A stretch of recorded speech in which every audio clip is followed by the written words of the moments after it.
نحمد ونصلي على رسوله الكريم أما بعد فأعوذ بالله من الشيطان الرجيم بسم الله الرحمن الرحيم وعن عبد الله بن جعفر رضي الله تعالى عنه قال لما جاء نعي جعفر قال النبي صلى الله عليه وسلم اصنعوا لآل جعفر طعاما فقد آتاهم ما يشغلهم صدق الله العلي العظيم۔ اور عبداللہ ابن جعفر رضی اللہ تعالیٰ کہتے ہیں کہ جب حضرت جعفر کے انتقال کی خبر آئی تو نبی کریم صلی اللہ علیہ وسلم نے اہل بیت سے فرمایا کہ جعفر کے اہل خانہ کے لیے کھانا تیار کرو، کیونکہ انہیں ایک ایسا حادثہ پیش آیا ہے جو انہیں کھانا پکانے سے باز رکھتا ہے۔ حضرت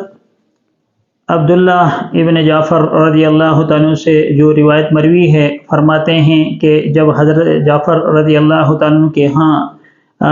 نوبت اس بات کی پیش آئی کہ جب ان کا انتقال ہوا تو رسول اللہ صلی اللہ علیہ وسلم نے اپنے گھر والوں سے یعنی اہل بیت سے فرمایا کہ ان کے لیے کھانا تیار کرو۔ تو بات یہ ہے، یہاں رسول اللہ علیہ وسلم نے اس بات کی صراحت فرمائی ہے، اس بات کی تشریح کرنا مقصود ہے کہ جہاں میت ہو جائے تو محلے والوں کو چاہیے، رشتہ داروں کو چاہیے کہ ان کے لیے ایک دن کا کھانا یعنی صبح کا کھانا اور رات کے کھانے کا انتظام کر لیا جائے، کیونکہ کھانا جو ہے پکانا وہ مستحب عمل ہے، سنت عمل ہے، لیکن اس کے اوپر اللہ تبارک و تعالیٰ بہت زیادہ اجر و ثواب عنایت فرماتے ہیں۔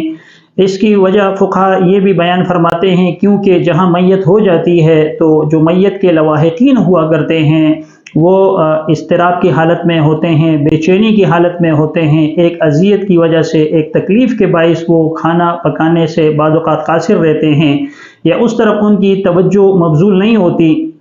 کہ وہ کھانا پکائیں اور خود بھی کھائیں یا اسی طرح آنے والوں کو بھی کھانا کھلائیں۔ تو بہتر یہ ہے کہ ان کو وہ کھانا پکا کر دیا جائے تاکہ ان کے ایک دن کا کام چل سکے۔ بعض علماء تو فرماتے ہیں کہ تعزیت چونکہ 3 دن کی جاتی ہے، اسی طرح پڑوسیوں کے اوپر وہ لازم ہے اور رشتہ داروں کے اوپر لازم ہے، یعنی یہ مستحب عمل ہے اور سنت طریقہ ہے کہ ان کے لیے 3 دن کے کھانے کا انتظام کر لیا جائے۔ اس بارے میں حضرت ابو قاسم رحمۃ اللہ علیہ فرماتے ہیں، آیا یہ کھانا جو لوگ تعزیت کے لیے آتے ہیں یہ کھانا کھانا ان کے لیے جائز ہے یا نہیں؟ تو حضرت ابو قاسم رحمۃ اللہ علیہ فرماتے ہیں، جو بہت بڑے محقق ہیں، وہ یہ فرماتے ہیں کہ وہ لوگ جو میت کی تجہیز و تکفین کے اندر مشغول ہیں اور انہیں اس کام سے فرصت نہیں ملی تو ان کے لیے میت کے ہاں کھانا کھانا جائز ہے، اور وہ لوگ جو میت کی تعزیت کے لیے آتے ہیں یہ کھانا کھانا ان کے لیے جائز نہیں ہے۔ اسی طرح امام غزالی رحمۃ اللہ علیہ بھی یہ فرماتے ہیں کہ تعزیت کے لیے جو لوگ آتے ہیں ان کے لیے مناسب نہیں ہے کہ میت کے ہاں جا کر وہاں کھانا کھائیں اور وہاں زیادہ دیر قیام کریں، اس سے انہوں نے